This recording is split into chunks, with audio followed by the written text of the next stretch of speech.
Halloween 4. The Return of Michael Myers. Hey guys, what's up? Welcome to my channel. My name is Kylie if you're new, and today, absolutely, I am reviewing Halloween 4, The Return of Michael Myers. This movie came out in 1988, received a 29% on Rotten Tomatoes, and here is what happened. The apparently comatose Michael Myers is being transferred from one hospital to another, but he wakes up when the ambulance crew talks about his surviving niece, Jamie. After slaughtering his attendants, Myers sets out to find his one living relative who is, fortunately, being cared for by a kind and resourceful foster sister named Rachel. Meanwhile, the ever-cautious Dr. Loomis remains on the killer's path. Real quick, if you haven't seen this movie yet and you have Shudder, it's on Shudder right now, as well as part 5, I believe, and part 1, of course. But anyways, this is my 4th installment to my Halloween series. I've already reviewed the first 3, so go ahead and check those out. I also plan on reviewing every Halloween movie after this, so definitely subscribe and stay tuned. You know what, I always do this at the end of my videos, but I feel like people probably don't watch till the end, so go ahead and follow me on social media. It's at KaiJohns for both my Instagram and my Twitter. Have fun, go nuts, say what's up if you feel like it. Also, you're already here, you might as well subscribe and hit that notification bell because I post 3 days a week on this channel and once a week on my vlog channel. That's a lot of content, baby. So you get a new video every Monday, Wednesday, and Friday at 5 p.m. Okay. Alright, I'm now gonna get into my fun facts and then I'll get into my opinions about the movie. Michael Myers was played yet again by a different person, and this time he was played by George P. Wilbur. And just so the young actress Danielle Harris wouldn't be scared, between takes he would lift up the mask to remind her that they were just making a movie and he wasn't actually trying to hurt her, which, bless his heart. Alan B. McElroy wrote this script in 11 days. Danielle Harris's character Jamie was indeed named after Jamie Lee Curtis. During the production of the rooftop chase, Ellie Cornell was actually injured by a protruding nail, I think? Yup, a nail, as she slid down the roof, and after a quick trip to the hospital, they just finished the scene right up and she said, nope, that didn't faze me. So John Carpenter wrote a treatment for this film that had more of a ghostly, psychological sort of a vibe, like to make Michael Myers more of a ghost type of a thing, like I was discussing in previous videos, because I was like,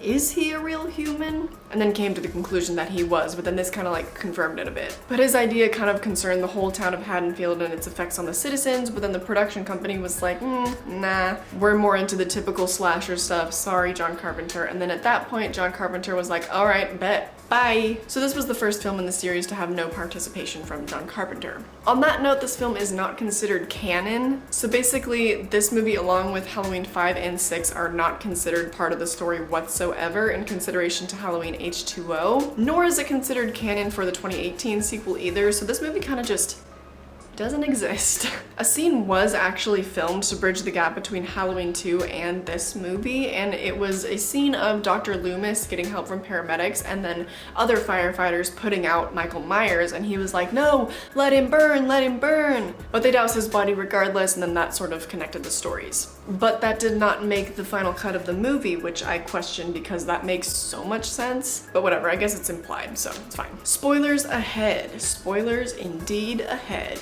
This is an old ass movie, so if you haven't seen it yet, go watch it first, or if you don't care about spoilers, watch on, it's your prerogative. So, there are no flashbacks in this movie.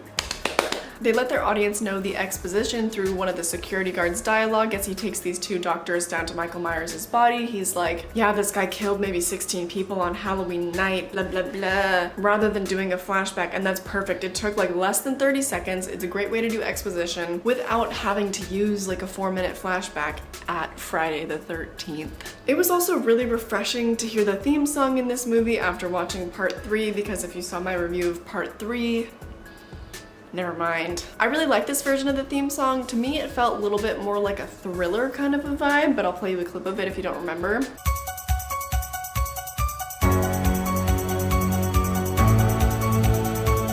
So yeah, it's a little bit more intense. It's definitely a lot different than the theme song in part 2, which was a little bit more like plinky, a little bit more fun. So the music gave me a better vibe for sure. The fact that Michael Myers was stalking a child was also something that made this movie a little bit more frightening to me than the other Halloween movies. For example, when he grabbed her leg from under the bed, I jumped like 10 feet in the air. When I was little, I was scared of the dark and like people in my closet, people under the bed and stuff. That all came rushing back when I saw that scene. The stakes stakes just feel a lot higher when there's children involved, obviously, and so I thought that was a really good choice for this movie. What I did not think was a good choice, however, was making her Laurie Strode's daughter because Laurie Strode died in a car crash. How are you gonna do Laurie Strode like that? A woman who has survived this serial killer on multiple occasions, has had multiple near-death experiences because of said serial killer. You're gonna kill her in a car crash? And not even give her the decency to film it or anything, just, no, she died actually, and this is her daughter, surprise.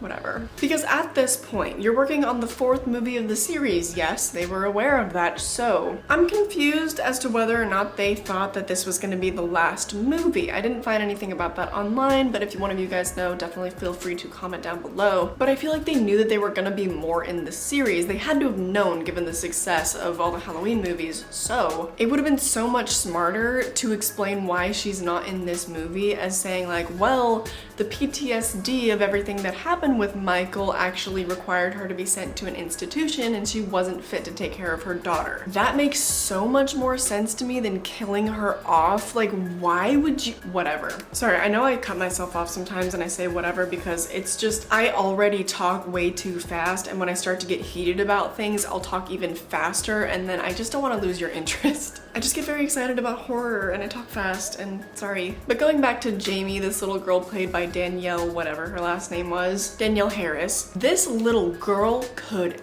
act. And this was indeed rare to find in the 70s and 80s with horror. Most little kids didn't know how to act up until like, oh man, there's still a lot of little kids that can't act today. You get my point. But her performance was really enjoyable and very believable. There were real tears coming out of her eyes. I believed in her stress. I believed in her grief. Like, she was incredible. But fun fact about her that I forgot to mention, she actually kept her clown costume and then she trick-or-treated in it that year. I'll get into the plot twist with her, don't worry, but I'm gonna save that for like when I talk about the plot and the ending of the movie and everything. But right now I'm gonna talk about Michael as I do. So his mask in this movie,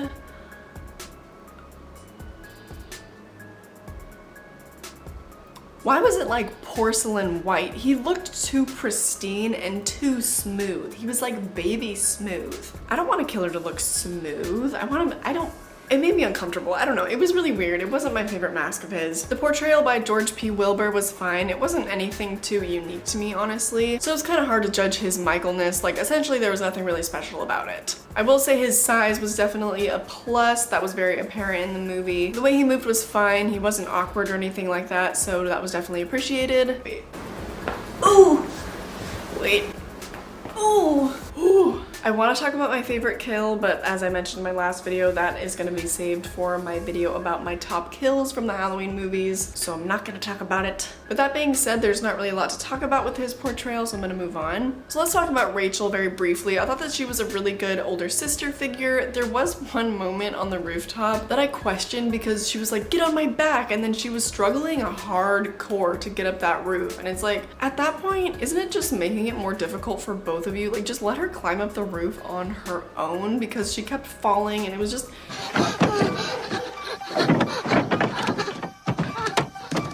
it was a whole mess, whatever. But I really liked her as a character as well as what she stood for, because this boy that she liked, Brady. Let's unpack that. My spidey senses were tingling when we first met Brady because he was upset that she had to babysit her little sister, right? Her foster sister. And I was like, dude, really? Like, he got mad that she didn't tell him earlier in the day, and he was like, all right, call you later then. And then of course, he found another girl to sleep with that night. And at that point, I wasn't even surprised. I was like, I knew it. My spidey senses told me, like, this guy sucks. And then the girl that he was seeing had the nerve to tell this girl, Rachel, like, well, you'll lose more boys to other girls if you don't wise up to what they want. Spoilers, it's sex. That's what all boys want. And listen, any young ladies watching me right now, you don't owe him anything. You don't owe any boy a single thing. So please, if you've watched this movie, don't listen to her. Be like Rachel, who poured hot coffee all over that girl's front.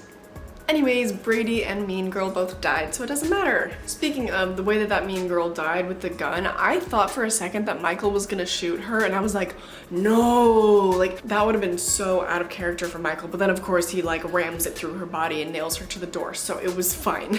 And then I guess also on that topic, the way that Brady tried to fight Michael at the top of the staircase, I want to say that scene was beautifully shot with the moonlight coming in from the staircase and everything, but it reminded me a lot of Jason Takes Manhattan when that boxer was just punching Jason for like a minute straight and then got his head punched off. This egotistical guy Brady was trying to fight Michael, a guy who was clearly like a head taller than him and bigger than him and stuff, and was a known ruthless killer, and he still tried to fight him. It was just so funny to me, but I liked that because then he died because of his own ego. Woo! I like the message that they were putting out with Mean Girl and Brady because they weren't saying like, oh, these two were about to have sex so they died. They were like, no, these two have really big egos and they both think that women owe men sex, so let's kill them. And I was like, yeah. But let's talk about the ending of this movie because my camera is going to die.